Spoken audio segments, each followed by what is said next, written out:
हाँ आगे चले। हाँ जी बोले। हेलो। हेलो। हाँ जी बोलिए बोलिए, इंट्रोडक्शन दीजिए अपना। Good afternoon sir.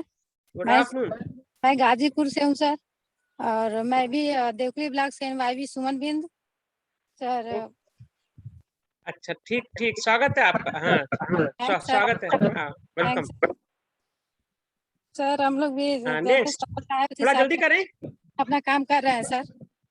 जी जी जी बिल्कुल, अरे अभी आप हम लोग से बात करेंगे, हम सबको काम करना है। हाँ सर। हाँ next next, good afternoon sir. थोड़ा जल्दी करते जाएं।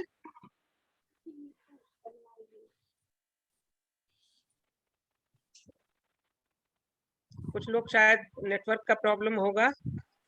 ये रॉबिन राव करके लिखा हुआ नाम आ रहा है। रॉबिन राव, सुन रहे हैं मेरी आवाज आप? एक ये मिस्टर जितेंद्र का नाम लिखा हुआ आ रहा है। हेलो। यस सर, मैंने अपना इंट्रोडक्शन दिया सर। ओके ओके ओके, अच्छा जितेंद्र चौहान। ओके, शॉर्ट में लिखा हुआ आ रहा है, so I thought he must be a different man. Okay, Subhash Chandra एक नाम लिखा हुआ आ रहा है, सुभाष चंद्र प्रसाद। आप लोग अपना एक तो अनम्यूट कर लें, सभी लोग करीब करीब म्यूट हैं। हाँ सर नमस्कार। नमस्कार। हेलो। हाँ हाँ जी हाँ हाँ जी मैं नमस्कार। सुभाष चंद्र प्रसाद बोल रहा हूँ, नेहरू युवा केंद्र गाजीपुर का एपीए हूँ। आप बहुत अच्छी बात है प्रसाद जी, आपका स्वागत है जी। हमारे बच्चे जो है काफी जुड़ रहे हैं यहाँ के, अभी परिचय भी दे रहे थे। वो जी जी गाजीपुर के हैं, गाजीपुर के एनवाईवी हैं वर्तमान में। नहीं, बहुत अच्छी बात है, बहुत अच्छी बात है जी। ये तो सर जो है यहाँ रहे थे ना बलिया में सीडीओ।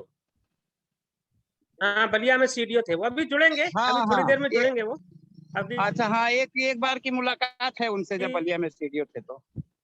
हाँ अब हाँ अभी अभी जी क्या जी है, अभी वो एक यहाँ इंस्टीट्यूट है ना, institute state institute for rural development, SIRD। जी तो जी। अभी SIRD में कोई, SIRD में उनका कोई लेक्चर है, तो वो अभी वहां से फ्री होकर जुड़ेंगे। हाँ ठीक जी है सर, नेक्स्ट। ठीक है हाँ ठीक है। हाँ वेलकम वेलकम। अभिषेक जायसवाल जी, अगर आप मेरी आवाज सुन रहे हैं, थोड़ा सा परिचय दें अपना।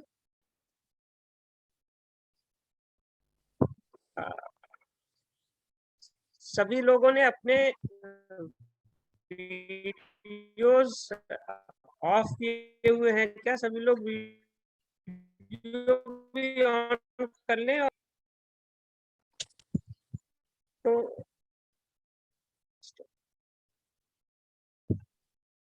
मेरी आवाज जा रही है कुलवंत? आवाज हेलो सर साफ आ कुलवंत। रही है आपकी। हाँ सर ये आ रही है, लिखा हुआ भी आ रहा है कि आपका नेटवर्क का इशू है। हाँ कुछ आज कल से नेटवर्क का इशू चल रहा है, इसलिए बीच बीच में हो सकता है कि कुछ प्रॉब्लम भी हो। तो आप लोग धैर्य बनाए रखें। और जितना नेटवर्क हमारा साथ देगा उतनी हम बातचीत करेंगे। तो हम लोग अब स्टार्ट करें क्या? जी सर। Yes sir. ओके। तो सभी लोगों से मैं की सहमति है? सभी लोगों को मेरी आवाज आ रही? Yes sir. Yes sir. Hello. Okay okay okay. तो एक बार मॉडल गांव की ओर से आप सभी लोगों का स्वागत है। You are all welcome. ये मॉडल गांव, जैसा कि जो नाम है उसी से आपको थोड़ा सा आइडिया लग रहा होगा कि हम लोग किस बारे में बातचीत करना चाहते हैं। मॉडल गांव का मतलब कि कोई भी एक गांव जो विकसित गांव है, जो डेवलप्ड विलेज है, जो प्रोग्रेसिव विलेज है, वो उसको हम मॉडल गांव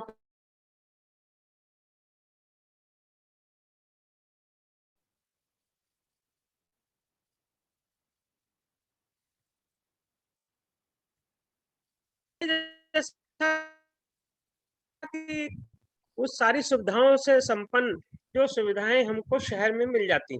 अगर गांव और शहर का यही तो डिफरेंस है कि गांव में शहर वाली सारी सुविधाएं नहीं हैं, दूसरे पहलुओं से रिलेटेड हो, तो वो सारी सुविधाएं अच्छी सड़कें, अच्छा साफ पानी, 24 घंटे बिजली, अच्छे स्कूल, अच्छे हॉस्पिटल, राइट। तो इस तरह की अगर सारी सुविधाएं गांव में हो जाएं, रोजगार के साधन अगर ये सब गांव में भी हो जाए तो गांव डेवलप कहलाने लगेगा, जैसा कि शहर होता है। तो बेसिकली हमारी जो परिकल्पना है मॉडल गांव की, वो वैसी ही है कि जो सुविधाएं शहर में उपलब्ध हैं वो सब गांव में होनी चाहिए। हो जाए अगर, तो लोगों को गांव से शहर की तरफ आने की जरूरत ही नहीं होगी। आप सब लोग जानते हैं कि जो बात हम लोग आज कर रहे हैं गांव के विकास की, ये कोई नई बात नहीं है। हमने कोई व्हील को फिर से री इन्वेंट नहीं किया है। ये बात बहुत लोग अपनी अपनी तरह से कहते रहे हैं और इस पे बहुत काम भी होता रहा है। अगर निकट पास्ट में देखा जाए, रिसेंट पास्ट में देखा जाए, तो जो सबसे मुखर आवाज थी गांव को विकसित करने की, वो थी गांधी जी की। गांधी जी का एक सपना था कि गांव को सेल्फ रिलायंट होना चाहिए, स्वावलंबी होना चाहिए। गांव को किसी, जैसे कि पुराने जमाने में हुआ करते थे, ऐसा जो रिटन हिस्ट्री है, रिकॉर्डेड हिस्ट्री है, वो हमें बताती है कि पहले गांव स्वावलंबी होते थे। गांव के लोगों को किसी भी तरह की आवश्यकता की पूर्ति के लिए शहर जाने की जरूरत नहीं होती थी। गांव में ही खाने पीने की सारी वस्तुएं उपलब्ध थी। गांव में कपड़ा बनाने वाले उपलब्ध थे, गांव में कपड़ा सिलने वाले उपलब्ध थे, सभी कुछ गांव में उपलब्ध था। लेकिन जैसे जैसे टेक्नोलॉजी का डेवलपमेंट हुआ और वैसे वैसे सोसाइटीज का ट्रांसफॉर्मेशन होता गया और सोसाइटीज की थोड़ी आवश्यकताएं भी बढ़ गई और आवश्यकताएं थोड़ी कॉम्प्लेक्स होती चली गई, थोड़ी कॉम्प्लिकेटेड सी होती चली गई, और उसकी वजह से फिर लोग शहरों की तरफ जाने लगे। और गांव जैसे शहरों की तरफ पलायन शुरू हुआ, तो हम सब लोग जानते हैं कि जब कौन आदमी पलायन करता है अपने घर से, अपने घर से सबसे पहले वो आदमी बाहर जाता है जिसमें ये कॉन्फिडेंस होता है कि मैं बाहर जाके भी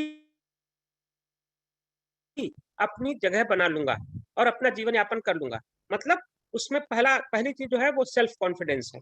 सेल्फ कॉन्फिडेंस के पीछे क्या कारण है? क्या कारण है कि वो सेल्फ कॉन्फिडेंस उसमें है और दूसरों में नहीं है? तो उसका कारण ये हो सकता है कि वो औरों से ज्यादा शिक्षित हो, औरों से ज्यादा स्किल्ड हो, इसलिए उसको हिम्मत आ रही है कि वो शहर में जाएगा और वहां भी अपना जीवन यापन कर सकेगा। तो इस तरह से क्या होता है कि जब भी इस तरह का विकास का ये स्ट्रक्चर बनता है, तो गांव से वो लोग जो कॉम्पिटेंट हैं, जो कैपेबल हैं, वो लोग पलायन कर जाते हैं, वो वहां से चले जाते हैं। गांव में वो लोग बसते हैं जो वल्नरेबल रहते हैं, जो हेल्पलेस हो जाते हैं, जिनके पास कोई ऑल्टरनेटिव नहीं होता कि कहाँ जाएं, तो वो गांव में रह जाते हैं। तो इस तरह से गांव पीछे छूट जाता है और शहर आगे बढ़ता चला जाता है। यही इतिहास है विकास का। अपने देश में भी यही सारी दुनिया का केस है।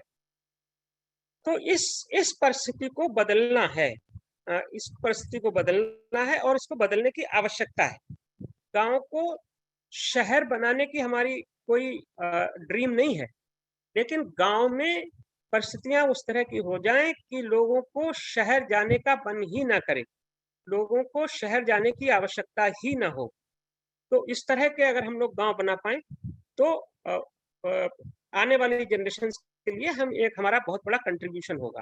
तो जैसा कि मैं कह रहा था कि सबसे पहले गांधी जी ने इसकी बात की, अगर रिसेंट पास्ट की बात करें तो, और उसके बाद सब लोग जानते हैं, आप लोग पढ़े लिखे हैं कि हमारे जो लेट प्रेसिडेंट थे डॉक्टर कलाम, अब्दुल कलाम, तो उन्होंने भी यही बात कही कि गांव में वो सारी सुविधाएं होनी चाहिए जो शहर में उपलब्ध है।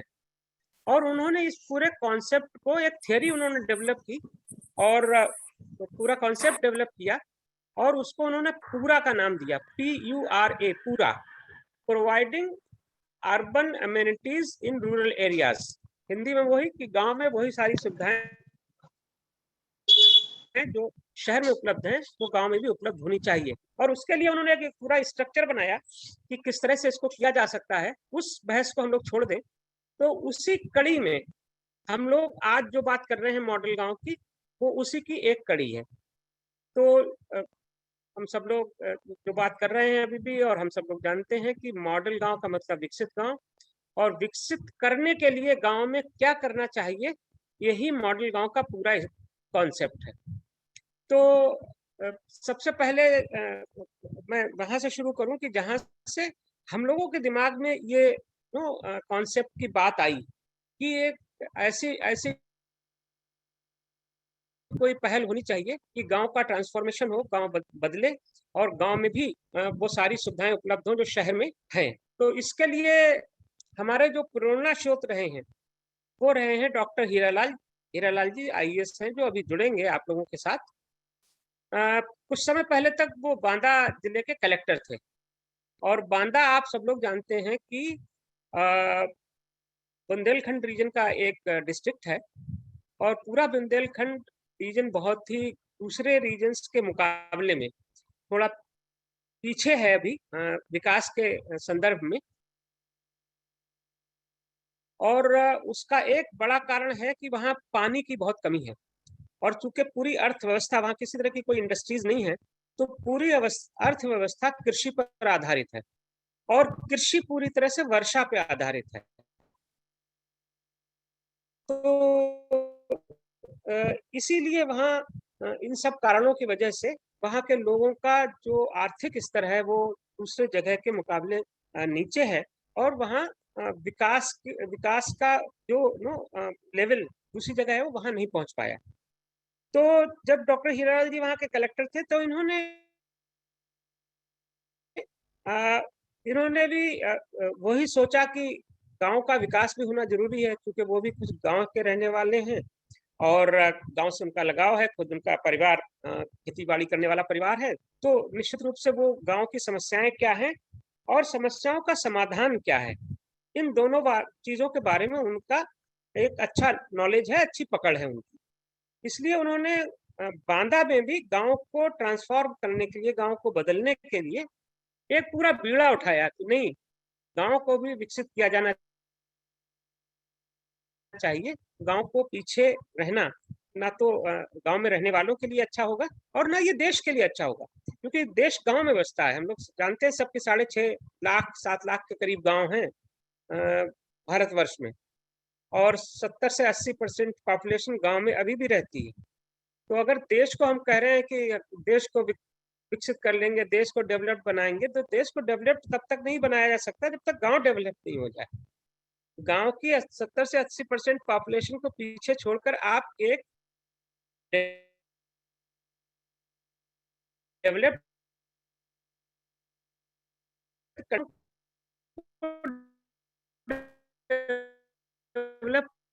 इस पूरी कॉन्सेप्ट के पीछे है। तो डॉक्टर हीरालाल जी ने वही सोचा, और उन्होंने बांदा में गांव के विकास के लिए बहुत सारे प्रयोग किए जब तक वो वहाँ कलेक्टर रहे। उसमें एक दो का नाम मैं बता दूंगा आपको, जैसे वाटर कंजर्वेशन। हम सब लोग जानते हैं कि पानी की समस्या एक बड़ी समस्या है, और जिस तरह की स्टडीज हुई हैं पानी के बारे में, अभी हम लोग हिंदुस्तान में उतने कॉन्शियस नहीं है, लेकिन स्टडीज ये कहते हैं कि 2030 तक हिंदुस्तान में पीने के पानी की बड़ी किल्लत होने वाली है।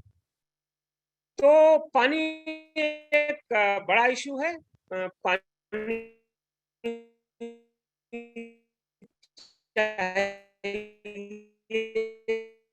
धन का जीवन हो,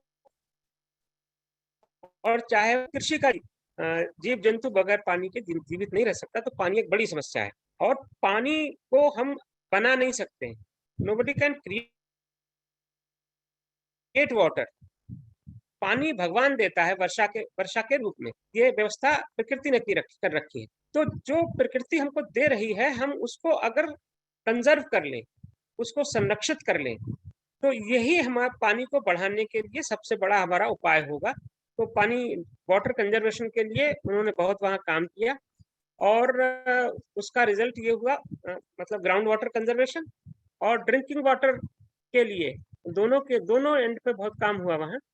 और उसका रिजल्ट ये हुआ कि बांदा जिले में 1-1.5 साल में ही जो काम हुआ उसकी वजह से उस काम में नए-नए पुराने तालाबों को पुनर्जीवित किया गया, नए तालाब बनाए गए, नलकूपों को ठीक किया गया, नदियों को संरक्षित किया गया जो बांदा जिले के क्षेत्र में आती हैं। तो उसकी वजह से ये हुआ कि पानी का ग्राउंड वाटर लेवल करीब 1 मीटर 34 सेंटीमीटर बढ़ा 1-1.5 साल में। और चूंकि पानी का लेवल बढ़ा तो फसल भी अच्छी होने लगी। फसल अच्छी हुई तो 18.5% प्रोडक्टिविटी बढ़ गई बांदा जिले की। ये फिगर्स किसी ने कंकॉक्ट नहीं की हैं, किसी ने मैन्युफैक्चर नहीं की। ये फिगर्स हैं गवर्नमेंट ने जो स्टडी की, गवर्नमेंट की स्टडीज के ऊपर आधारित है। ये एक बहुत ही उत्साहवर्धक परिणाम था हम सब के लिए, जो भी बांदा के लोग थे, जो लोग इस काम में लगे हुए थे, डॉक्टर हीरालाल जी और उनकी टीम, और वो लोग जो काम हो रहा है। और इसी तरह दूसरे क्षेत्रों में भी उन्होंने काफी काम किए गांव के विकास के लिए, जैसे कि प्रोडक्टिविटी बढ़ाने की बात तो हुई, महिलाओं के सशक्तिकरण के, वीमेन एम्पावरमेंट की बात हम लोग बहुत करते हैं, आप लोग भी बहुत सुनते होंगे, ये शब्द बहुत प्रचलन में है, वीमेन एम्पावरमेंट। लेकिन वीमेन एम्पावरमेंट के लिए क्या होना चाहिए, क्या करना चाहिए और कितना किया जा रहा है, ये बहुत बहस का विषय हो सकता है। लेकिन सबसे आवश्यकता यह है कि जो हम कह रहे हैं हम उसको करें। तो वीमेन एम्पावरमेंट के लिए भी बांदा में कई नए-नए प्रयोग वहां हुए जो कि सब सफल रहे। इसी तरह से उस जिले में चूंकि रेनफेड एरिया है पूरा, तो वहाँ दलहन का उत्पादन ज्यादा होता है। तूर दाल वगैरह काफी होती है, तूर है, मसूर है। तो इस सब के उत्पादन को बढ़ाने के लिए और इस सब के विपणन के लिए, इसकी मार्केटिंग के लिए भी वहाँ बहुत अच्छी व्यवस्था बनाई गई, जिसका सभी गाँव वालों को लाभ हुआ।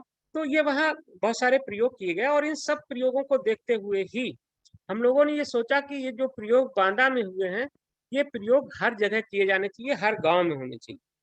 क्योंकि जो वहाँ प्रयोग हुए वो कोई भी प्रयोग ऐसा नहीं था कि जो पूरे जिले के हर गांव में हुआ हो। जैसे वाटर कंजर्वेशन है तो उसका काम हर गांव में हुआ हो, ऐसा नहीं है। कुछ गांव में हुआ, कुछ क्लस्टर्स ऑफ विलेजेस में हुआ, सारे गांव में नहीं हो पाया, क्योंकि इतने कम समय में 1.5 साल तक वो वहां थे, तो 1.5 साल में जितना हो सकता था वो किया गया। लेकिन उसके आगे अब काम चल रहा होगा।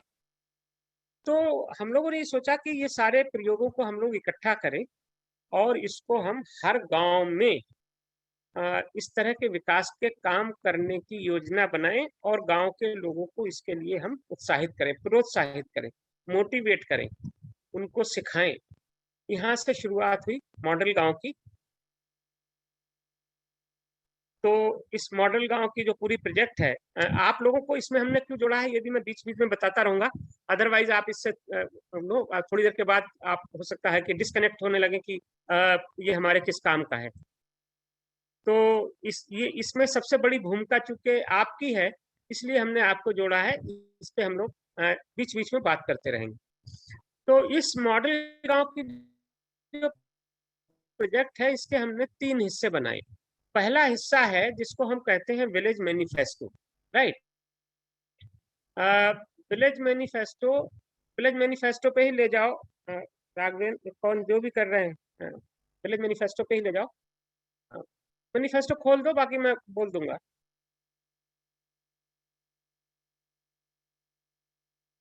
हाँ हाँ, बस देखिए, अब विलेज मैनिफेस्टो सबसे पहला पार्ट है हमारा विलेज मैनिफेस्टो। विलेज मैनिफेस्टो क्या है? जितने भी बांदा में जिस तरह के काम हुए, उन कामों को हमने एक जगह लिस्ट किया है, एक जगह उसका रूपरेखा बनाई है, एक जगह लिस्ट कर लिया। और उन कामों के अतिरिक्त भी on the basis of our discussion with cross section of people, जिसमें हमने सोसाइटी के विभिन्न वर्गों के लोगों से बात करके, गांव के लोगों से, शहर के लोगों से, शिक्षाविदों से, इवन सामाजिक संस्थाओं से बात करके सारे जितने भी एक्शन पॉइंट्स हो सकते हैं किसी गांव को डेवलप करने के लिए, उनको हमने आइडेंटिफाई किया। चिन्ह आपकी स्क्रीन पे आ रहा होगा कि हम इसमें 25 पॉइंट्स हैं। पहला पॉइंट है सफाई, पढ़ाई, दवाई, कमाई, बिजली, पानी, इस तरह से 25 पॉइंट्स तक जाते हैं, जिसमें वृक्षारोपण भी है, महिला विकास भी है, नहीं बहुत सारी चीजें हैं। तो ये क्या है, ये एक्शन पॉइंट्स हम लोगों ने बनाए कि ये सारे एरियाज हैं जिन पर गांव में, हर गांव में इन पर एक्शन होना चाहिए। हर गांव में सफाई होनी चाहिए, हर गांव में पढ़ाई अच्छी होनी चाहिए, हर गांव में लोगों की सेहत अच्छी होनी चाहिए, हर गांव में बिजली होनी चाहिए, हर गांव में पीने का, सिंचाई का पानी होना चाहिए, वगैरह वगैरह। तो ये एक्शन पॉइंट्स हैं। अब एक्शन पॉइंट्स को हमने एक जगह ले आए, करीब करीब सारे एक्शन पॉइंट्स आइडेंटिफाई हो गए कि अगर इतने एरियाज में काम होगा तो कोई भी गांव बगैर विकसित हुए रह नहीं सकता, राइट। लेकिन ये काम आसान था हमारे लिए, जो कठिन काम है वो इसके बाद का है। आप सब लोग क्योंकि गांव में रहते हैं और गांव के बारे में हमसे बेटर जानते हैं, तो हम भी गांव के हैं, लेकिन आप सब लोग भी जानते हैं कि गांव में जो भी समस्याएं हैं, उन समस्याओं के पीछे का जो मुख्य कारण है वो ये है कि गांव के लोगों में अभी जो सोच है, जो उनकी थिंकिंग है, वो अभी बहुत ट्रेडिशनल है, वो डेवलपमेंट ओरिएंटेड है नहीं। उसके बहुत सारे कारण हो सकते हैं, उस पर बहस हो सकती है, वो अलग बात है। लेकिन फैक्ट ऑफ लाइफ इज कि गांव में लोगों की सोच अभी विकासोन्मुख नहीं है। गांव में किसी तरह की, आपने भी देखा होगा और आप भी हमसे सहमत होंगे कि गांव में कोई विकास की बात करता नहीं है। मैं अपने गांव जाता हूं, लोग हर तरह की बातें करेंगे, सबसे ज्यादा पॉलिटिक्स डिस्कस करेंगे जिसका कोई मतलब नहीं है। लेकिन अपने गांव में विकास कैसे करें, बच्चों की पढ़ाई कैसे अच्छी हो, गांव में लोगों को स्वास्थ्य कैसे अच्छा रहे, गांव में लोगों की आमदनी कैसे बढ़े, गांव के लोगों को रोजगार कैसे मिले, गांव के लोग जो पलायन कर रहे हैं, गांव से दूसरी जगह जा रहे हैं, शहरों में जा रहे हैं, वो कैसे रुकें। ये सारे जो मुद्दे हैं, ये गौड़ हैं गांव के। जो विमर्श होता है उसमें कहीं ये मुद्दे आते ही नहीं हैं। तो सबसे पहली जो आवश्यकता है, अगर हमको गांव को वाकई में हम विकास करना चाहते हैं, तो पहली बात तो यह कि गांव के लोग इस बात से सहमत हों कि गांव का विकास होना चाहिए। और गांव के लोगों को सहमत करने के लिए ये आवश्यक है कि वो ये इस चीज को एप्रिशिएट कर पाए, जो हमने ये 25 मुद्दे बनाए हैं, इनको एप्रिशिएट करें कि हाँ, ये ऐसे मुद्दे हैं, ऐसे एक्शन पॉइंट्स हैं जिन पर अगर एक्शन होना चाहिए और इन पर एक्शन होगा तो गांव का विकास होगा। तो सबसे पहले आपको सोच बदलनी पड़ेगी। सोच जो अभी विकास से इतर है, विमुख है, उस सोच को विकास के साथ जोड़ना पड़ेगा। गांव में लोगों को समझाना पड़ेगा कि भाई ये सब बातें और जो कर रहे हो आप फालतू की, ये टाइम वेस्ट है, ये एनर्जी वेस्ट करता है, इससे किसी का कोई लाभ नहीं है। अगर हमको और आपको गांव में एक अच्छे जीवन लायक व्यवस्था बनानी है तो हम सबको मिलकर गांव के विकास की बात करनी चाहिए, ये सोच डेवलप करनी होगी।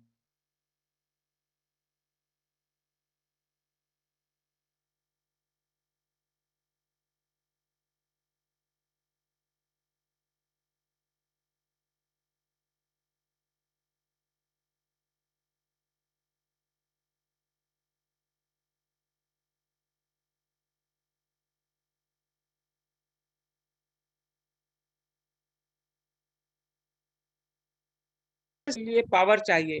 जो भी आदमी विकास करना चाहिए उसके पास ओहदा हो, कोई पोजीशन हो उसके पास कोई अथॉरिटी होनी चाहिए जिससे कि वो डिसीजन ले सके।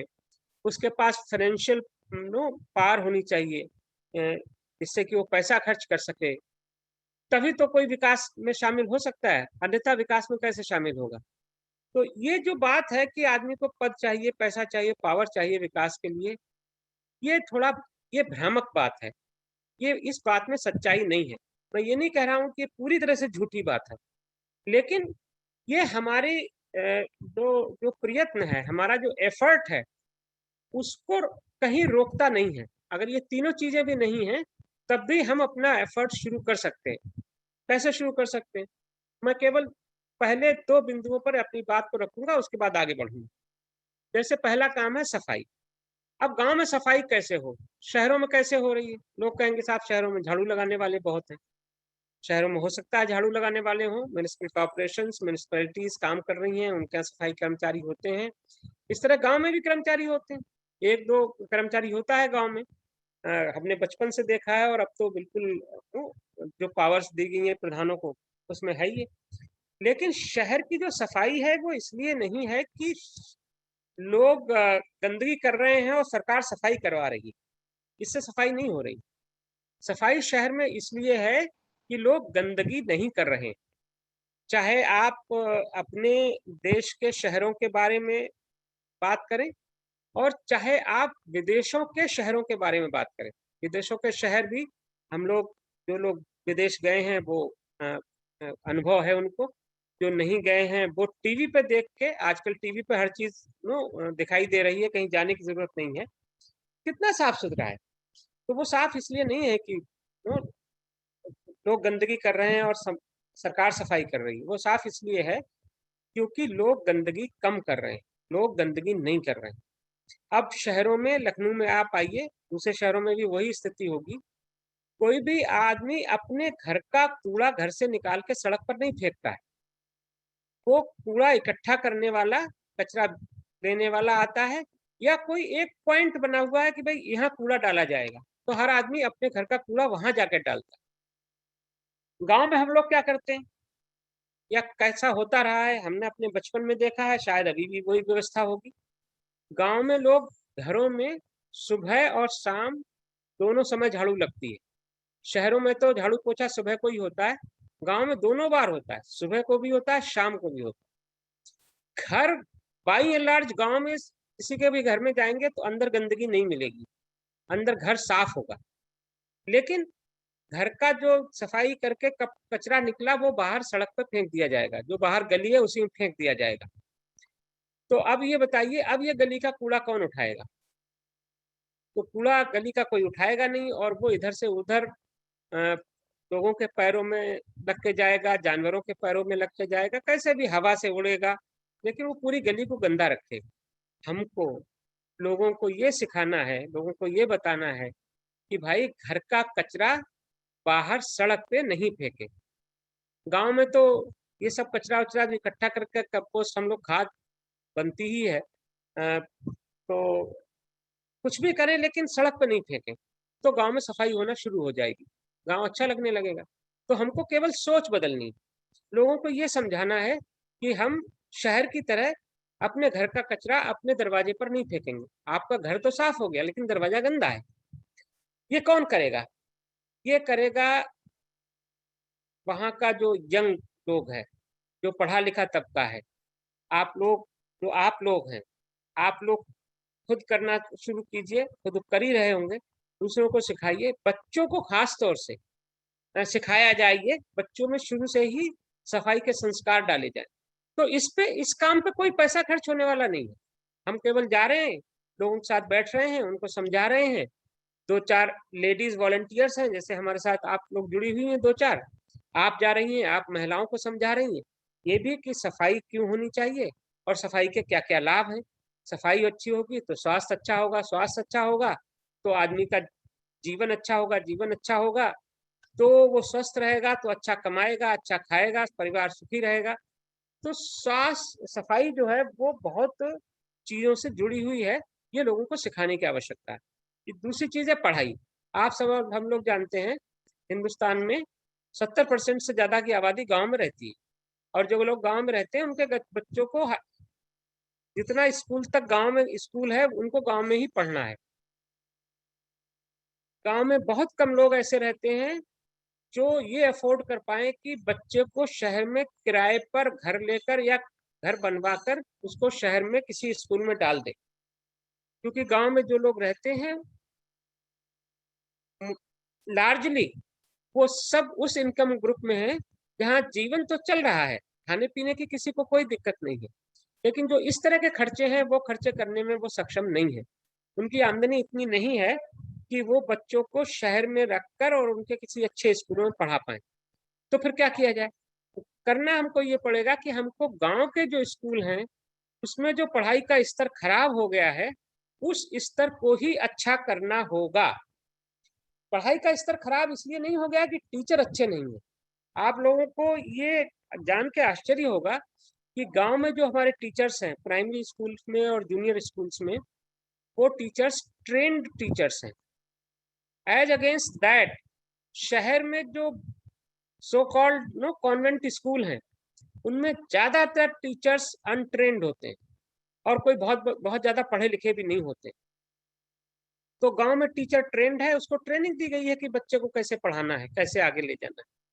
लेकिन प्रॉब्लम यह है कि स्कूल खुल गया है, टीचर भर्ती हो गया है, बच्चों का दाखिला हो गया है, लेकिन ना बच्चे स्कूल में हैं, ना टीचर स्कूल में है, ना पढ़ाई हो रही है। तो क्यों नहीं, ऐसा क्यों हो रहा है? ऐसा इसलिए हो रहा है कि जो भी इसमें स्टेक होल्डर्स हैं, इसमें स्टेक होल्डर कौन है? सबसे पहला स्टेक होल्डर है बच्चा, दूसरा स्टेक होल्डर है बच्चे का अभिभावक, तीसरा स्टेक होल्डर है टीचर, और फिर चौथा स्टेक होल्डर है पूरी सोसाइटी। अब इन चारों स्टेक होल्डर्स जो हैं इनमें कोई भी जागरूक नहीं है। बच्चा तो बच्चा ही होता है, उसको ज्यादा समझ में आता नहीं है। अगर बच्चा अपना भविष्य देख ले और उसको भविष्य के बारे में क्या करना चाहिए क्या नहीं करना चाहिए इतना ज्ञान हो जाए तो वो बच्चा ही क्यों रहेगा? तो बच्चे की गलती इसमें कुछ नहीं है। अगर बच्चा स्कूल नहीं जा रहा है, बच्चा स्कूल में जाके नहीं पढ़ रहा है, बच्चा हर समय खेलने कूदने में ही लगा हुआ है, तो इसमें बच्चे की गलती नहीं है। उसकी तो वो उम्र ही है कि जहाँ वो बिंदास खेलेगा। उसको क्या पता कि जीवन आगे कितना कठिन होने वाला है। आगे जीवन कठिन होने वाला है, इसका ज्ञान है उसके पेरेंट्स को। तो ये जिम्मेवारी पेरेंट्स की बनती है, अभिभावकों की बनती है। तो वो इस बात का ध्यान रखें कि अगर उनका बच्चा स्कूल जा रहा है तो पढ़ाई भी कर रहा है कि नहीं कर रहा है। पढ़ाई नहीं हो रही है तो क्यों नहीं हो रही है? तो इस कभी कभी स्कूल में जाएं, टीचर से पूछें, टीचर से मिलें, अपने बच्चे के बारे में पता करें। इस बात का भी ध्यान रखें कि टीचर्स स्कूल में टाइम से आ रहे हैं कि नहीं आ रहे हैं, टीचर पढ़ा रहा है कि नहीं पढ़ा रहा है, पढ़ा रहा है तो क्या पढ़ा रहा है। इस सब की जिम्मेदारी लोगों को, गांव के लोगों को लेनी पड़ेगी। अभी क्या हुआ है? अभी हुआ है कि अभिभावक समझता है अरे हमने बच्चों का दाखिला स्कूल में करवा दिया, हमारी ड्यूटी खत्म हो गई। वो उसको केवल एक ही चिंता है कि मिड डे मील मिल रहा है कि नहीं मिल रहा है। और हमारे जो अध्यापक हैं, खासतौर से जो मिड डे मील में इन्वॉल्व होंगे, उनकी भी सबसे बड़ी चिंता बच्चों की पढ़ाई नहीं है, मिड डे मील की है। उसके अब मिड डे मील के साथ जो भी बातें जुड़ी हुई हैं उनको कोई बहस का मुद्दा नहीं है, लेकिन उस सबका इम्पैक्ट ये है, फाइनल रिजल्ट ये है कि पढ़ाई नहीं हो रही है। तो अगर हम गांव में 2-4 लोग भी इसमें इंटरेस्ट लेने लगे इस बात में कि अगर जब स्कूल है तो पढ़ाई कैसे नहीं होगी, हमारे बच्चे पढ़ेंगे, टीचर को आना होगा, टीचर को पढ़ाना होगा, टीचर को देखना होगा कि बच्चा पढ़े। अगर इस सब में लोग इंटरेस्ट लेने लगेंगे तो पढ़ाई अच्छी होने लगेगी। पढ़ाई अच्छी होगी तो यही बच्चे आगे बढ़ेंगे और कुछ अच्छा कर पाएंगे। तो ये 2 चीजें मैंने समझाई। इसी तरह से ये सारे पॉइंट्स हैं तो जिस पे काम होना चाहिए।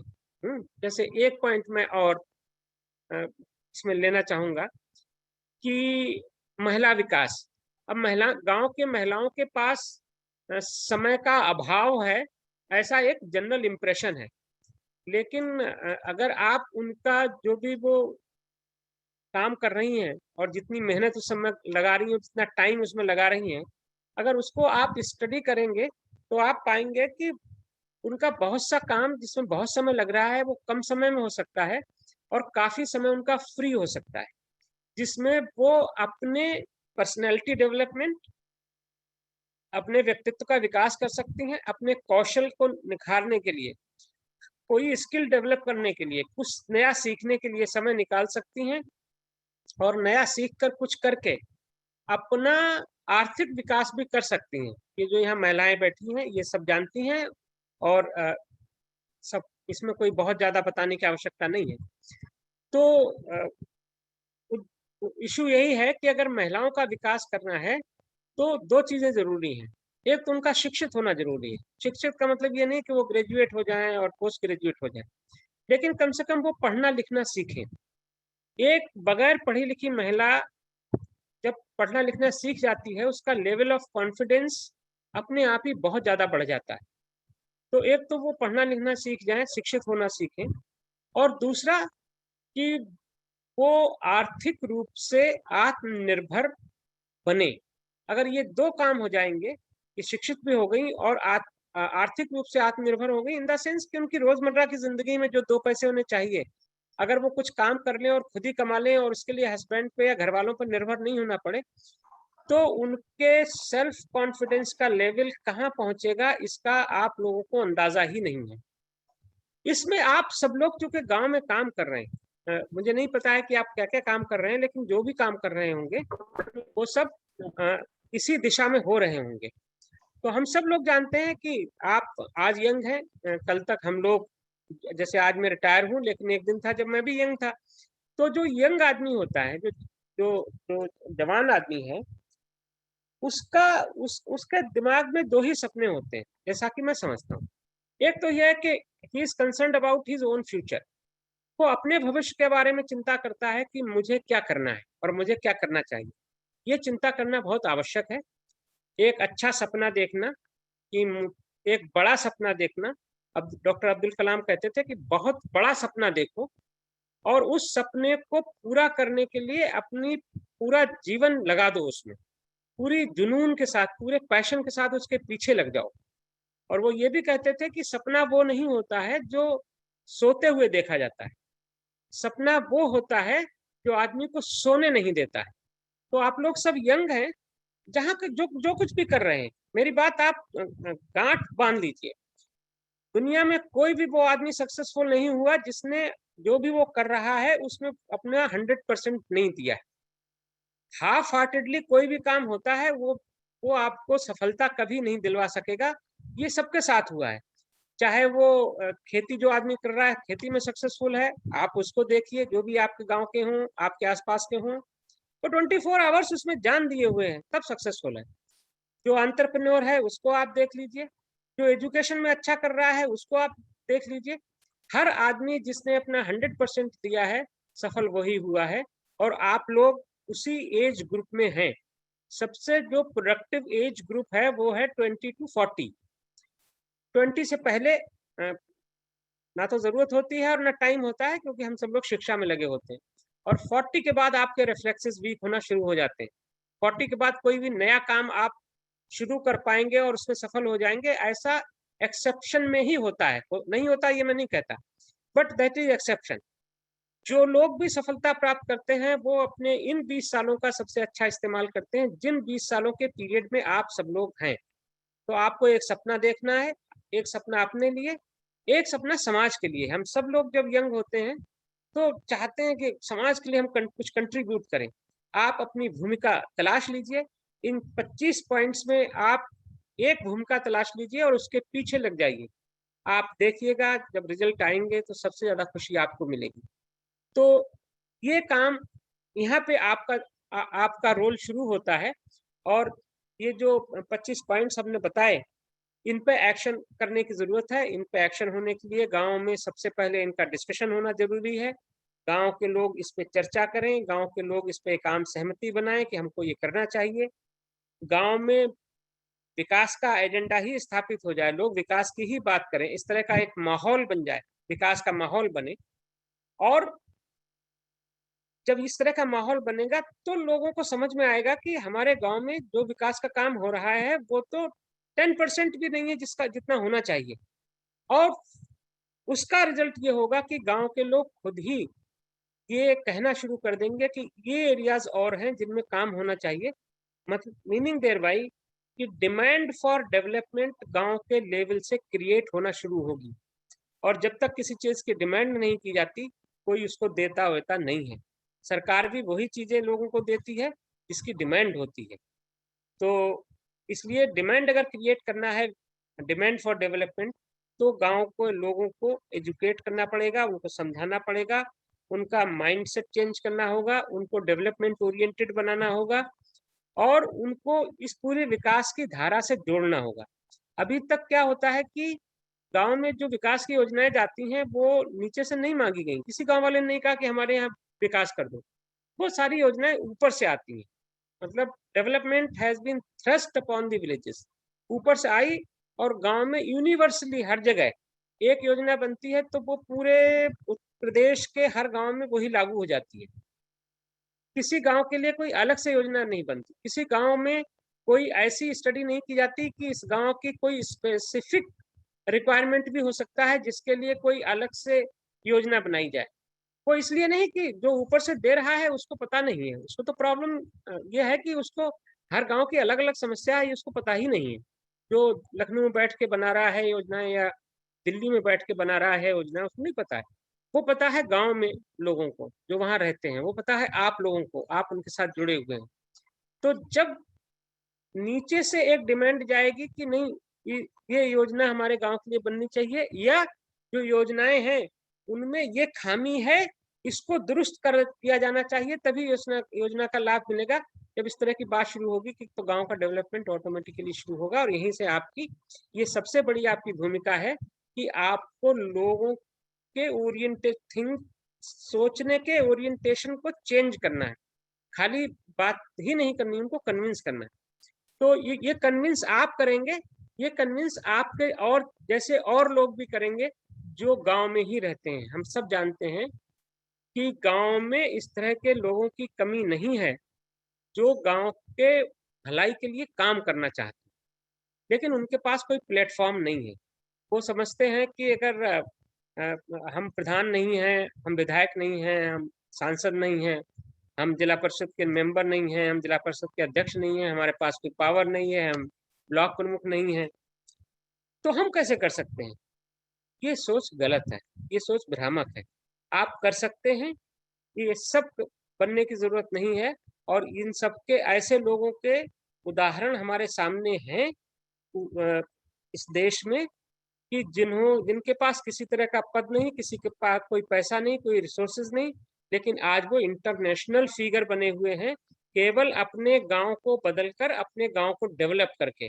आप सब लोग, मैं समझता हूँ कि मेरा जो संकेत है वो समझ गए होंगे। अन्ना हजारे जी का नाम सब जानते हैं। अन्ना हजारे अपने गांव में उन्होंने अपने गांव को डेवलप किया, उसको पूरा ट्रांसफॉर्म कर दिया, एक गरीब गांव से उस गांव को डेवलप्ड विलेज बनाया। आज उनका गांव बहुत सी चीजों के एक्सपोर्ट में लगा हुआ है, ऐसा मुझे पता लगा है। और गांव जिसमें पानी की बूंद बूंद पे लोग तरसते थे, आज उनका गांव वो सरप्लस वाटर है उनके पास, हर एक आदमी खुशहाल है उस गांव में किसी तरह का कोई कॉन्फ्लिक्ट नहीं है लोगों में। और गांव में जितने भी लोग रहते हैं, हर एक के विकास की योजनाएं वहां हैं। बच्चों के विकास की योजनाएं हैं, वो अच्छी तरह चल रही हैं। महिलाओं के विकास की योजनाएं हैं, वो अच्छी तरह चल रही हैं। और पूरे कृषि विकास की योजनाएं और दूसरे विकास की योजनाएं वो सब अच्छी चल रही हैं, क्योंकि हर आदमी अब जागरूक है। वहां ऐसा नहीं हो सकता कि शासन का कोई आदमी आएगा, कुछ उल्टा सीधा भाषण देगा, भाषण दे के चला जाएगा मुंह बना के, ऐसा नहीं होगा। अब सब लोग जागरूक हैं, उनको अपने अधिकार पता है, तो वो उन अधिकारों का प्रयोग कर रहे हैं और उनको अपने कर्तव्य भी पता है, वो अपनी जिम्मेदारी निभा रहे हैं। उन्होंने अपने गांव को डेवलप गांव बनाया है। आप सब लोगों को भी यही करना है। और आपको खुद नहीं करना है, खुद तो करना ही है, आपको जहां भी आप हैं जिस गांव में, वहां अपने जैसे और लोगों को भी चिन्हित कीजिए, उनको आइडेंटिफाई कीजिए। दूसरे यंगस्टर्स भी होंगे, दूसरे लोग भी होंगे जो करना चाहते हैं, उनको आगे लाइए। अपना एक पॉजिटिव थिंकिंग वालों का एक ग्रुप बनाइए गांव में, जिससे कि जब आप लोग बैठकर बात करें, जब आप लोग पढ़े लिखे लोग हैं, जब आप बात करें लोगों से गांव में, तो गांव का जो आदमी आपसे बात कर रहा है, he should feel the difference. वो गांव में अपने अपने जैसे लोगों से बात करता है, वो किस उद्देश्य किस मुद्दे पे बात करता है, किस भाषा का प्रयोग करता है। और जब आपसे बात करता है तो आप उससे किस भाषा में बात करते हैं, किन मुद्दों पर बात करते हैं, वो उस आदमी को लगना चाहिए कि नहीं, ये मैं किसी डिफरेंट आदमी से बात कर रहा हूँ, किसी अच्छे आदमी से बात कर रहा हूँ, किसी पढ़े लिखे आदमी से बात कर रहा हूँ। ये जिम्मेदारी आपकी बनती है। और आप अपने तरह के लोगों को आइडेंटिफाई करिए हर गांव में जहां भी आप काम कर रहे हैं, अपना एक ग्रुप बनाइए पॉजिटिव थिंकिंग वालों का। और ये जो हमने दिया है, ये केवल इलस्ट्रेटिव है ये लिस्ट। हमने तो एक सांकेतिक लिस्ट है ये, कोई जरूरी नहीं है कि ये यही सारे मुद्दे हों। इसमें हो सकता है कि कॉन्टेक्स्ट स्पेसिफिक, एक किसी गांव के लिए एक दो मुद्दे इसमें से निकाले जाएं और दूसरे इसमें शामिल किए जाएं। वो करिए, इसमें आप इसको स्टडी करिए, दूसरों से स्टडी करवाइए और इस पे चर्चा कीजिए, गांव में एक विकास का माहौल बनाइए। और ये जो विलेज मैनिफेस्टो है, इसको हमने डिजिटाइज्ड फॉर्म में बना लिया है लोगों की सहूलियत के लिए। जैसे आप हैं तो आप इसको अपने मोबाइल पर, जैसे ये सामने आ गया, आप सबके पास एंड्रॉइड फोन, ये स्मार्टफोन होगा, तो स्मार्टफोन सबके पास है, तो सब में नो इंटरनेट की सुविधा है। आप उसमें केवल आपको इतना करना है कि गूगल पर जाइए और गूगल पे जाके modelgaon.org जो हमारी साइट है, www.modelgaon.org, इस पे आप जाइए। और जैसे ही इस पे आप जाएंगे, ये शायद खुल रही है, साइट खुल रही है, तो जैसे ही इस पे आप जाएंगे तो उस पे वो हाँ, ये शायद खोल रहे हैं, मैं अभी आपको दिखाता हूँ। जैसे मॉडल गांव पे आप क्लिक करेंगे तो एक मॉडल गांव की साइट खुल जाएगी। ये मॉडल गांव की साइट खुल गई, देखिए। इसमें एक ऊपर बैंड है, उसमें बहुत सारी चीजें लिखी हुई हैं, लेकिन उसमें एक विलेज मैनिफेस्टो भी लिखा है। तो आप जैसे इस विलेज मैनिफेस्टो को क्लिक करेंगे तो विलेज मैनिफेस्टो का पेज खुल जाता है। उसमें विलेज मैनिफेस्टो के बारे में बताया गया, जैसे ये विलेज मैनिफेस्टो का पेज खुल गया। अब इसमें बताया गया है कि what is village manifesto, why village manifesto is needed. और उसी में साइड में ये देखिए एक तस्वीर बनी हुई है, उसमें पेरेंट्स हैं और एक बच्ची है, उसके हाथ में फ्लैग है। तो वहां पे उस बॉक्स में लिखा हुआ आ रहा है कि create your own manifesto, village manifesto. जैसे उस पर आप क्लिक करते हैं तो ये बॉक्स खुल जाता है, ये पेज खुलता है, और इसमें आपको वो आपके बारे में थोड़ी सी इंफॉर्मेशन मांगता है। आपका फोन नंबर क्या है, नाम क्या है, आपकी ईमेल आईडी क्या है, आपका पिन नंबर क्या है, आपका डिस्ट्रिक्ट क्या है, आपका ब्लॉक क्या है, आपका गांव क्या है और आपका प्रदेश क्या है, ये चीजें आपसे मांगता है वो। और जैसे आप ये भरते हैं तो फिर नीचे आता है अपलोड फोटो। अपलोड फोटो पे आप जाते हैं तो वो आपका जहां भी फोटो होगा, जहां भी फोटो है आपके फोन में, वहां से आप उस फोटो को सिलेक्ट कर सकते हैं। और नहीं है तो आप इमीडिएटली अपना फोटो खींच लीजिए और सिलेक्ट कर लीजिए। और ये चूज फाइल पर क्लिक करके उस फोटो पर पहुंचे थे आप, और जैसे ही वो फोटो क्लिक करेंगे वैसे ही वो वहां आ जाएगा और आप सबमिट कर दीजिए, तो आपका ये फोटो आ जाएगा। जैसे इन सज्जन ने जो अभी दिखा रहे हैं, इन्होंने इसमें किया है, ये विलेज मैनिफेस्टो को क्लिक किया, फिर वहां जहां लिखा था वो लड़की जो जहां पे थी कि क्रिएट योर मैनिफेस्टो, वहां क्लिक किया। उसके बाद जो जो बॉक्स खिला उसमें उन्होंने अपनी डिटेल्स भरे, सबमिट किया, और इनका इनके नाम और इसमें फोन नंबर के साथ इनका विलेज मैनिफेस्टो बनकर तैयार हो गया। और इसको आप डाउनलोड कर लीजिए और इसको आप लोगों के साथ शेयर कीजिए और सबको मोटिवेट करिए कि हर आदमी अपना एक विलेज मैनिफेस्टो बनाए और डिक्लेयर करे। मैनिफेस्टो क्या है? घोषणा पत्र। घोषणा पत्र क्या है? मैंने घोषणा पत्र बनाया, इसका मतलब है कि मैं घोषणा कर रहा हूं, मैं घोषणा करता हूं। I declare, what I declare, मैं घोषणा क्या कर रहा हूं कि मैं इन इन मुद्दों पर गांव के लिए काम करूंगा। कौन कौन से मुद्दे हैं? वो 25 मुद्दे जो विलेज मैनिफेस्टो में हैं। तो हर आदमी जब ये घोषणा करेगा कि मैं इन पर काम करूंगा, तो काम अपने आप शुरू हो जाएगा। और ये सब चर्चा के लिए, एक तो आप क्योंकि गांव में हैं, इसलिए आप सबसे मुख्य बिंदु इस पहल करने के लिए बनेंगे। ये जो चेंज गांव में हम लोग प्रपोज कर रहे हैं, इस चेंज का पहला पॉइंट आप बनेंगे। You will be the focal point of this change. आप यहाँ से शुरू कीजिए, लोगों को विलेज मैनिफेस्टो के बारे में बताइए, उनको सिखाइए, उनका डाउनलोड करवाइए, उन पर चर्चा कीजिए। और जैसा मैं कह रहा था, अपने जैसे लोगों को सिलेक्ट कीजिए गांव में। गपियाइए भी, मैं ये नहीं कह रहा कि हर समय विकास की बातें करिए, गप मारना भी सेहत के लिए अच्छा होता है। गपियाइए भी, लेकिन पॉजिटिव रहिए। और ये इस तरह जो लोग हैं, इनको हमने एक नाम दिया है। तो विलेज मैनिफेस्टो हमारा पहला हिस्सा है। दूसरा हिस्सा है जिसमें इस तरह के लोगों को हम आइडेंटिफाई करेंगे, जिनको हमने कहा है चेंज मेकर। गांव में चेंज लाने के लिए जो चेंज का वाहक बनेगा उसको हम कहेंगे change maker. So you are the first change maker of your village, and then this is your responsibility to identify people like you to become the change makers of their village. तो आप अपने जैसे लोगों को identify करिए और उनको change maker बनाइए. चेंज मेकर का काम ये होगा कि वो 24/7 एक सपना देखे अपने गांव के लोगों, अपने गांव के विकास का, और गांव के लोगों को उनको एजुकेट करे, उनकी हेल्प करे, उनके सोचने का तरीका बदलने में उनकी हेल्प करे, और विकास की गाड़ी को आगे ले जाने में अपना कंट्रीब्यूशन दे. ये जो चेंज मेकर्स हम लोग आइडेंटिफाई करेंगे, इनको हम ट्रेन करेंगे. ट्रेन कैसे करेंगे? ट्रेन इस सेंस में करेंगे कि जैसे गांव में जो भी लोगों की आवश्यकताएं हैं, उन आवश्यकताओं को पूरा करने के लिए या उनकी जो छोटी मोटी समस्याएं हैं उनके सोल्यूशन के लिए हर आदमी किसी न किसी की सलाह लेता है. मुझ पे कोई समस्या आई, मैं किसी के पास सलाह लेने जाता हूँ कि अब मैं क्या करूँ. ये सबके साथ है, कोई एक के साथ नहीं, सबको जरूरत पड़ती है. आप वो बिंदु बनिए जहां हर आदमी आपसे सलाह लेने आए. जैसे फॉर एग्जाम्पल, अब आप सब लोग पढ़े लिखे हैं, किसी को अपने बच्चे का एडमिशन शहर में करवाना है. अब वो क्या करे? कौन सा तो विषय पढ़ाए, कौन से स्कूल में जाए, कौन से कॉलेज में जाए. तो जैसे ही उसके सामने ये समस्या आए, सबसे पहले उसके जहन में आपका नाम आना चाहिए कि मैं इस व्यक्ति के पास जाऊंगा तो वो निश्चित रूप से मुझे सबसे अच्छी जो सलाह होगी, सबसे अच्छा जो मार्गदर्शन होगा वो देगा. किसी को मान लीजिए भगवान न करे कोई बीमार हो गया, किसी को अस्पताल ले जाना है, किस डॉक्टर को दिखाए, कहाँ दिखाए, इसकी सबसे अच्छी सलाह आपके पास होनी चाहिए. कोई योजना, सरकारी योजना आ रही है, उसका लाभ कैसे मिले, इसको इसमें क्या किया जाए, तो इसकी सबसे अच्छी सलाह आपसे मिलनी चाहिए.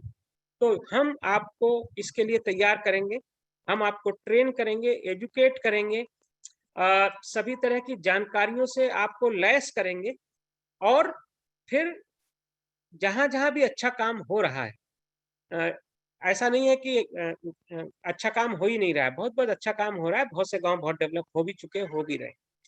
जहां जहां भी ऐसे काम हो रहे हैं, जहां लोग खुद विकसित हो रहे हैं या जहां गांव विकसित हो रहा है, हम लोगों को वहां का एक्सपोजर दिलवाएंगे.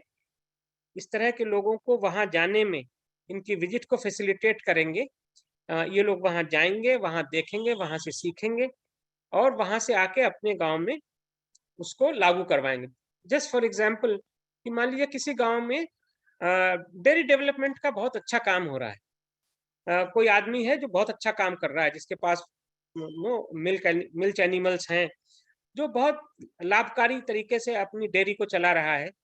तो ये गांव के लोग वहां जाए, और इनके यहाँ कोई ऐसा नहीं कर पा रहा है, तो इसको सीखने की आवश्यकता है कि वहां जाइए, वहां सीखिए, उससे ज्ञान लीजिए, वापस आइए, उसको रेप्लिकेट करिए, अपने यहाँ करिए. तो चाहे पशुपालन है, चाहे बकरी पालन है, चाहे मुर्गी पालन है, चाहे सब्जी का है, चाहे जैसा भी है, फ्रूट्स है, फ्लोरिकल्चर है, राइट. तो जितनी भी इस तरह की एक्टिविटीज हैं, लोग वहां जाएंगे, सीखेंगे, और अपने गांव में आके उसको रेप्लिकेट करेंगे, लोगों को बताएंगे, लोगों को सिखाएंगे, अपने गांव में भी करेंगे. तो ये हम आपको प्रैक्टिकल नॉलेज देने की व्यवस्था करवाएंगे, जो भी हम चेंज मेकर्स हर गांव में बनाएंगे.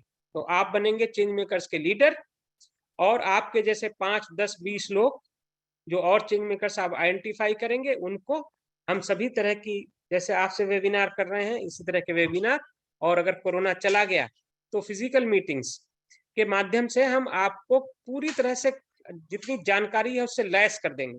किसी तरह की जानकारी का कोई अभाव आपके पास नहीं होगा. कोई भी आपके पास आएगा, आप इमीडिएटली आपके पास उसका सोल्यूशन होगा, या तो जानकारी दिमाग में होगी या आपके मोबाइल में होगी, क्योंकि मोबाइल भी आजकल कंप्यूटर से कम नहीं है, राइट. तो आप बनोगे the leader of the change makers, the first change maker, और आप तैयार करेंगे. और फिर आप ये कर सकते हैं कि जो 25 पॉइंट्स हैं, सबको एक एक पॉइंट पे लगा दीजिए. पूछ लीजिए कौन से पॉइंट पे कौन काम करना चाहेगा, और गांव में कहिए कि वो उस पॉइंट पे सोचे, उस पॉइंट पे काम करे, उस पॉइंट के बारे में डिस्कशन करे, उस पॉइंट पे लोगों को कैसे मोबिलाइज किया जाए, ये सब करे. यहाँ से शुरुआत होगी गांव के विकास की, यहाँ से शुरुआत होगी of your contribution towards the development of the society जहां आप खुद रहते हैं। ये आपका सोसाइटी के लिए कंट्रीब्यूशन होगा, इसमें कोई पैसा खर्च नहीं हो रहा है, इसमें केवल आपकी एनर्जी जा रही है। और एनर्जी आप जिस एज ग्रुप में आप हैं वहां एनर्जी का लेवल होता है लिमिटलेस, कोई लिमिट आपकी एनर्जी की नहीं है। ये ऐसा समय होता है कि जब कितना भी आप थक गए हों, आप 10 मिनट आराम करिए, आप फिर से वैसे तरोताजा हो जाते हैं। तो ये जो भगवान ने आपको हम सबको नेमत देता है, ये भगवान हमको देता है कि यूथ, तो ये जो यूथ का जो पीरियड है इसको हम लोग अपने भविष्य को बनाने के लिए और अपने समाज को अच्छा बनाने में इसको यूज करें। तो ये हुआ हमारा दूसरा पॉइंट। और तीसरा पॉइंट हमारा है कि गांव में लोगों की इनकम बढ़ाई जाए, गांव के लोग गांव में ही रोजगार पाएं, गांव के लोगों को बाहर जाने की जरूरत नहीं पड़े। उसके लिए भारत सरकार की जो योजना है जिसका नाम आप लोगों ने सुना होगा, और अगर नहीं सुना है तो आपको सुनना चाहिए, आपको उसके बारे में जानना चाहिए, उसके बारे में पढ़ना चाहिए। गूगल पे जाइए और गूगल पे FPO फार्मर प्रोड्यूसर ऑर्गेनाइजेशन लिखिए, उसमें वो भारत सरकार की योजना के बारे में पूरा बताएगा। भारत सरकार ने ये योजना लॉन्च की है कि गांव में चूंकि अब गांव का हर आदमी खेती पर निर्भर है, चाहे उसके पास अपनी खेती है और चाहे वो खेती में काम कर रहा है। दो ही तरह के लोग गांव में रहते हैं, या तो जिनके पास खेती है या जो लोग खेती में काम कर रहे हैं। तो जिनके पास खेती है उनके लिए सरकार ने योजना बनाई है कि जो छोटे छोटे किसान हैं, क्योंकि आजकल जो किसान हैं वो छोटे हैं, लोगों के पास जमीनें बहुत छोटी रह गई हैं, एवरेज लैंड होल्डिंग का साइज हिंदुस्तान में 2 एकड़ से नीचे आ गया है। तो ऐसी जोतें लाभ की जोत नहीं है, ये खेती घाटे का सौदा है। और घाटे का सौदा इसलिए है कि ये जोत बहुत छोटी है, ये अनइकोनॉमिक लैंड होल्डिंग है, ये कभी भी इसमें प्रॉफिट कभी कोई नहीं कमा सकता, इसमें कभी कोई सरप्लस जनरेट नहीं हो सकती, और ये कोई प्रॉफिट का कोई सौदा भी नहीं है।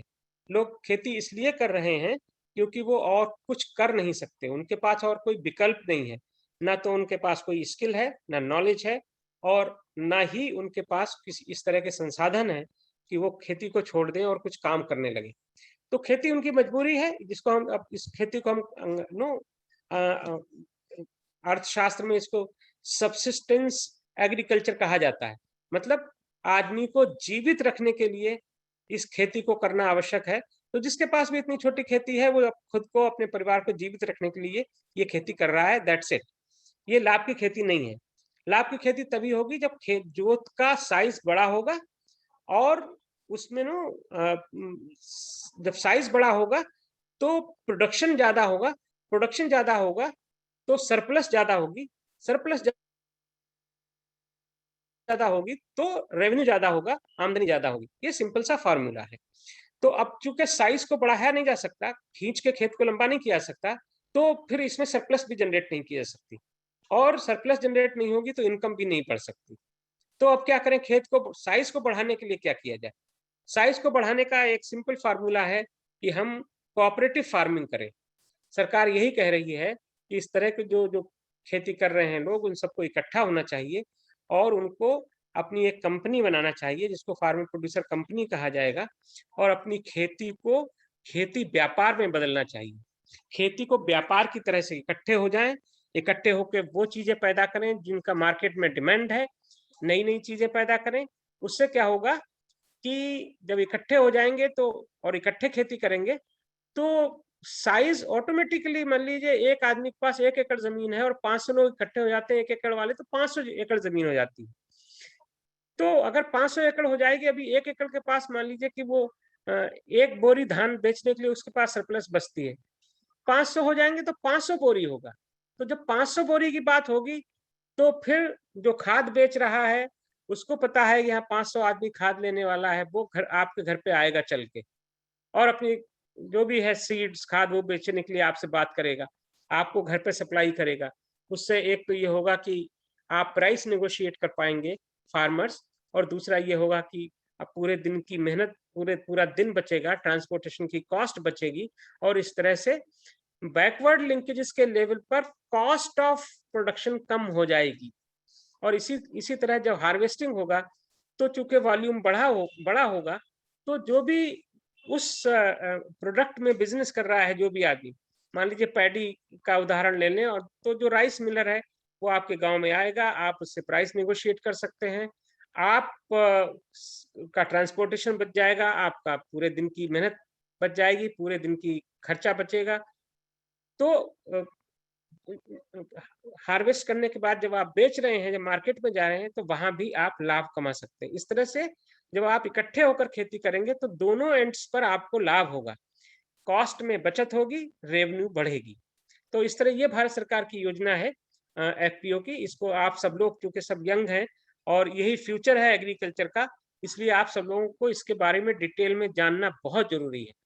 तो आप सब लोगों को इसको पढ़ना चाहिए, इसके बारे में जानना चाहिए, और इसके बारे में लोगों से चर्चा करनी चाहिए। लोगों को इसके बारे में प्रोत्साहित करना चाहिए कि हर गांव में एफपीओज बनाएं।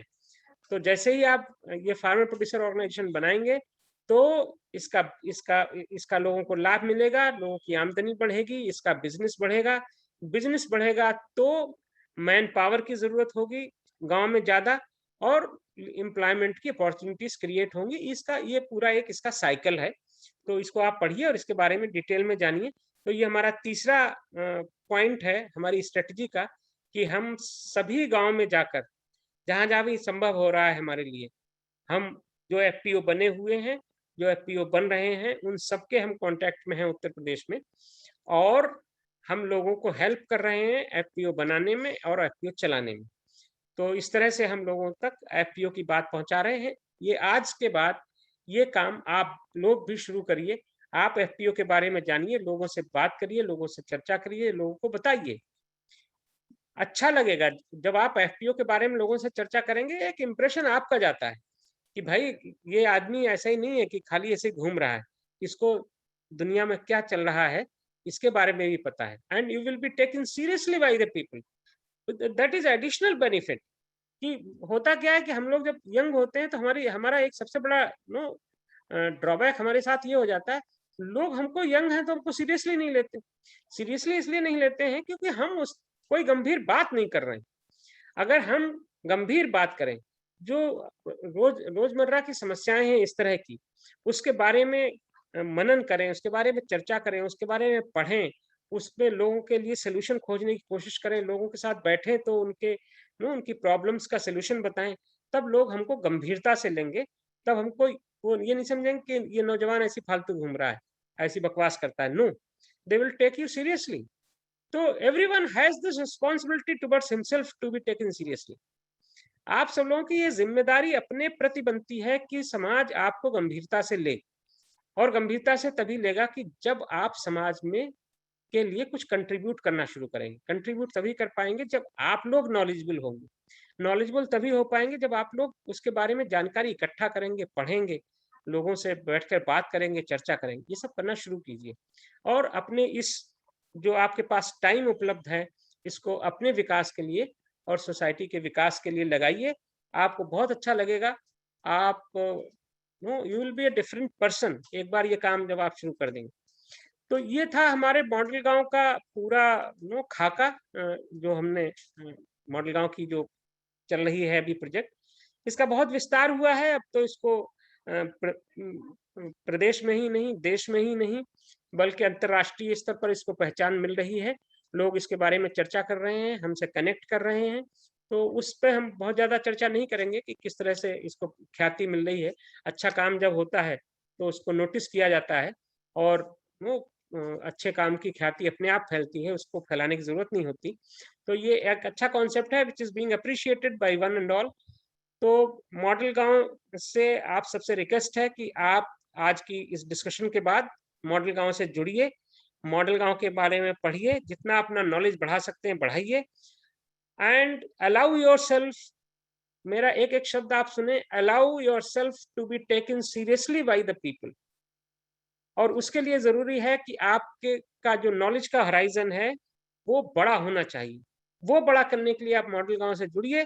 मॉडल गांव जुड़ने के लिए मैंने आपको बता दिया, हमारी साइट है modelgaon.org, उससे जुड़ सकते हैं। हमारा फेसबुक पेज है, उससे जुड़ सकते हैं, इंस्टाग्राम से जुड़ सकते हैं, ट्विटर से जुड़ सकते हैं। घोषणा पत्र को अडॉप्ट करिए, घोषणा पत्र को डाउनलोड करिए, इसको डिस्ट्रीब्यूट करिए, इसको शेयर कीजिए, इससे जुड़ सकते हैं। हमारे पास हमारे ये 2 फोन नंबर्स हैं। जब भी आपको कभी जरूरत महसूस हो किसी तरह की जानकारी के लिए, तो आप इन फोन नंबर्स पर फोन करके जुड़ सकते हैं और आप खुद को चेंज मेकर बनाइए। आज से आप अपनी भूमिका, चेंज मेकर की भूमिका तय कर लीजिए। और शुरू-शुरू में आपको लगेगा कि आपको बहुत अटेंशन नहीं मिल रहा है, आप निराश भी हो जाएँगे। लेकिन निराश होने की ज़रूरत नहीं है। अटेंशन मिलने के लिए थोड़ा टाइम लगता है। एक ग्रेस पीरियड होता है जब काम हम शुरू करते हैं और जब हमको अटेंशन मिलना शुरू होता है गाँव लोगों का, उसके बीच में थोड़ा-सा टाइम लगता है, हमको थोड़ी ज़्यादा मेहनत करनी पड़ती है।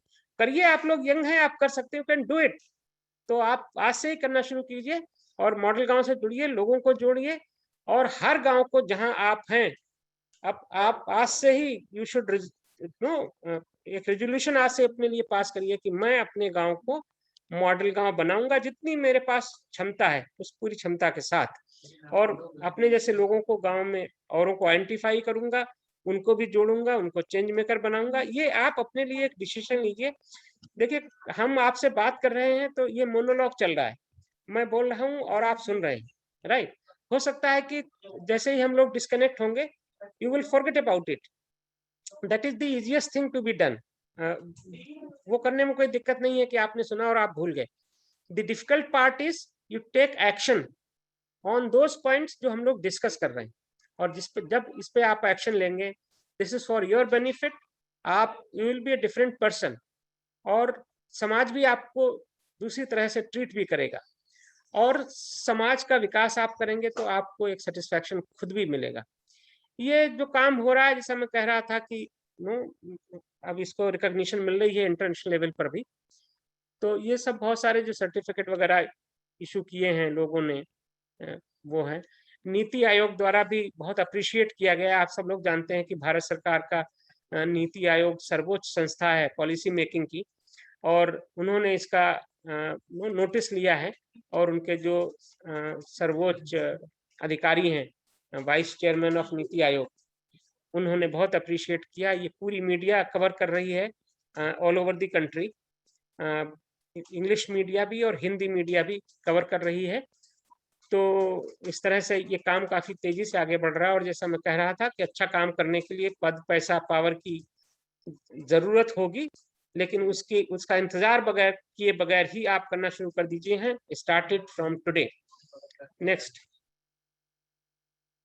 हेलो। तो चलिए, ये हमारी कमेटी है जिसमें बहुत सारे लोग जुड़े हुए हैं, वो बहुत इम्पोर्टेंट आपके लिए नहीं है। नेक्स्ट।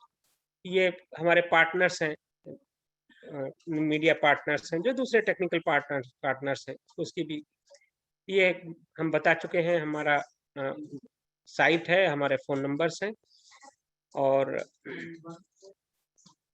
एक बात जो हम लोग शुरू में जहाँ से हमने शुरू किया कि गाँव को गाँव ही रहने देंगे हम लोग, शहर नहीं बनाएँगे, लेकिन शहर की सारी सुविधाएँ हम गाँव में लाएँगे, यही हमारा सपना है और यही हमारा एफर्ट है। यही मॉडल गाँव का ऑब्जेक्टिव है और इसी ऑब्जेक्टिव को पूरा करने के लिए हमको जिन लोगों की ज़रूरत है, जिनकी फ़ौज हमको बनानी है, उसमें आज से आप भी शामिल हैं। आप इसके एक सिपाही हैं। आप खुद को अपना एक सोल्जर ऑफ मॉडल विलेज आज से खुद को ट्रीट करिए। अपने गाँव को, जिस गाँव में भी आप रह रहे हैं, अपने गाँव को नहीं तो दूसरा गाँव एक चूज़ कर लिए, जिस गाँव को भी आप सोचते हैं और उस गाँव को डेवलप करिए। और एक जो नया कॉन्सेप्ट आजकल बहुत ज़्यादा तेज़ी से पॉपुलर हो रहा है, एग्री टूरिज्म। आप सब लोग जानते हैं कि शहर की हवा में बहुत प्रदूषण है। शहर की हवा बहुत गंदी हो चुकी है। कोई शहर हो, छोटा हो, बड़ा हो, सब गंदे शहर। और लोगों का जीवन बहुत स्ट्रेसफुल है। लोग बहुत हर समय मतलब दबाव में ही रहते हैं और वो उस स्ट्रेस से भागना चाहते हैं। They want to get rid of that stress.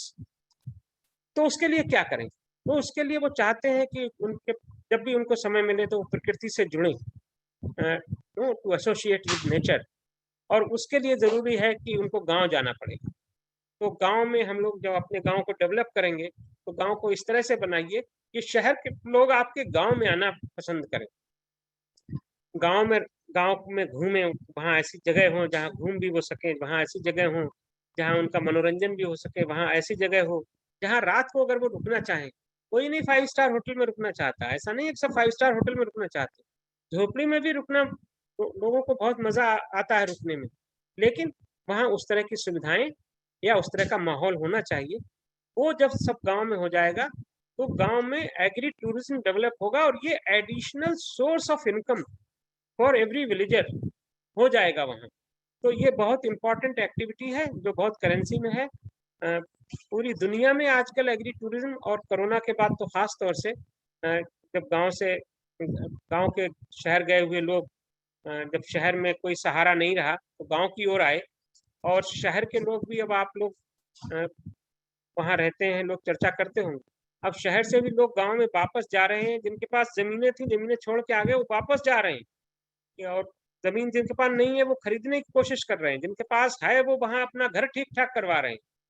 तो गांव एक अच्छी जगह है, और एक गांव एक अच्छी जगह होनी चाहिए, और हम गांव को अच्छा बना सकते हैं, कि रहने लायक बना सकते हैं, हम ऐसा बना सकते हैं कि लोग आएं और हमारे गांव को देखें। इस दिन ऐसा होगा कि आपकी वजह से लोग गांव में आना शुरू होंगे, आपके गांव को देखने के लिए। आपसे ज्यादा हैप्पी कोई नहीं होगा, आपसे ज्यादा रिच भी कोई नहीं होगा। तो विद दिस आई स्टॉप। और अगर आप लोगों का कोई सवाल हो या आप लोगों का कोई सजेशन हो, आप लोगों के मन में कोई विचार आ रहा हो, उसको जरूर शेयर कीजिए। तो मैं यहीं पर अपनी बात बंद कर रहा हूँ। और राघवेंद्र, कुलवंत जी सर। सर जुड़े कि नहीं जुड़ पाए? सर अभी सर नहीं जुड़ पाए, मुझे लगता है अच्छा। सब कहीं आज बिजी है।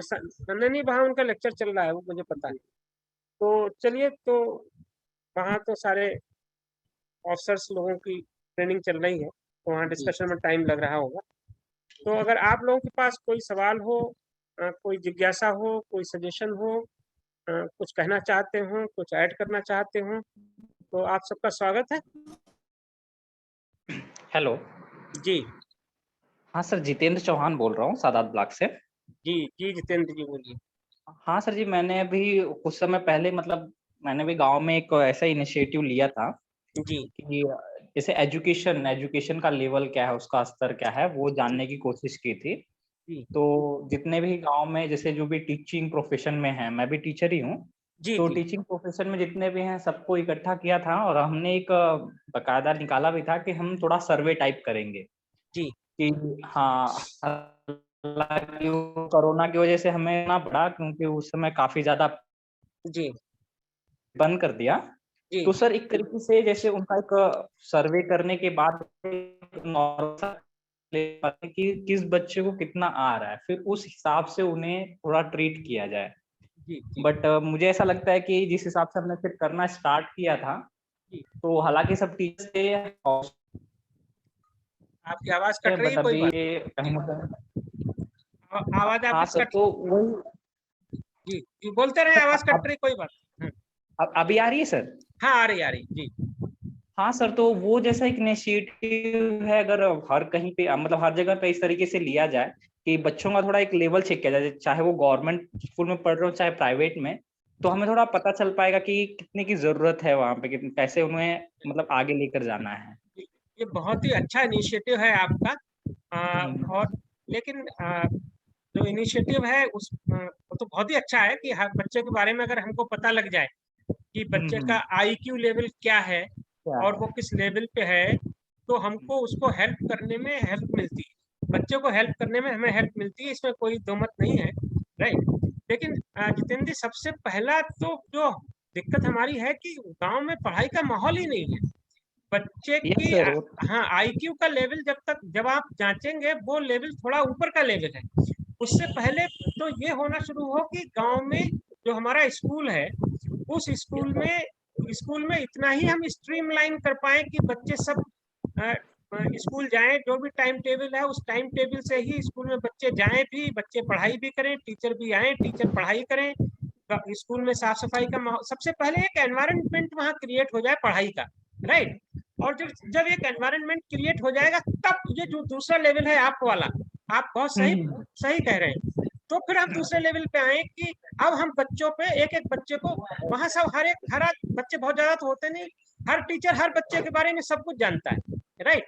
सर एक्चुअली कैसा है ना कि मैं तो पहले मतलब मुंबई में रहता था, तो वहाँ पे जो हमारी सोसाइटी होती थी, तो जैसे अभी कुछ फंक्शंस होते हैं जो, तो उन फंक्शंस में बच्चों का ऐसा टेस्ट लेके उनको थोड़ा जैसे पुरस्कार वगैरह भी दिया जाता था।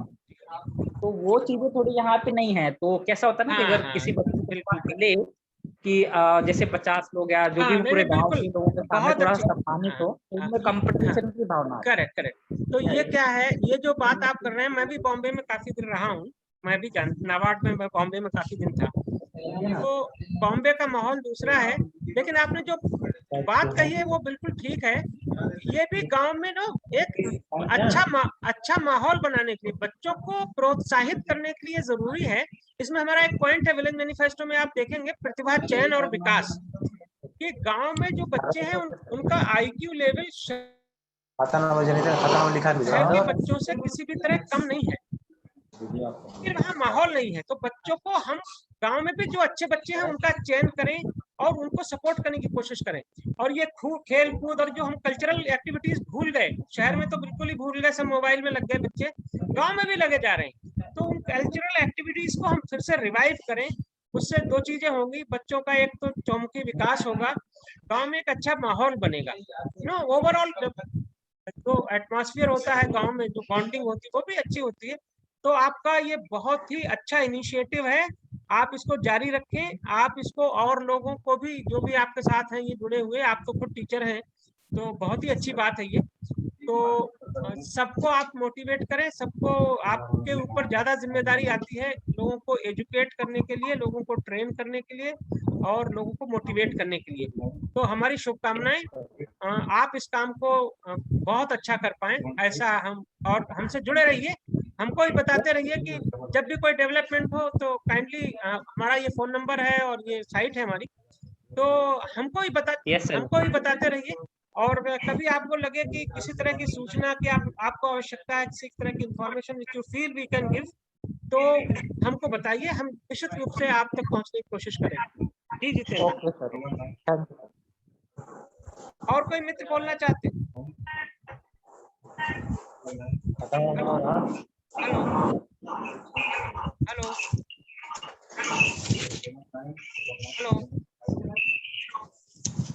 हेलो हेलो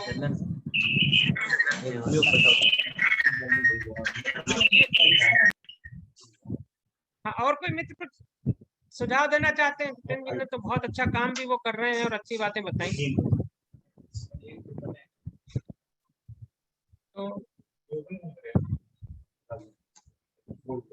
तो चलिए फिर हम लोग सीधे कुलवंत जी सर। को हम लोग अब क्लोज करेंगे। Okay sir. और हाँ, कपिल देव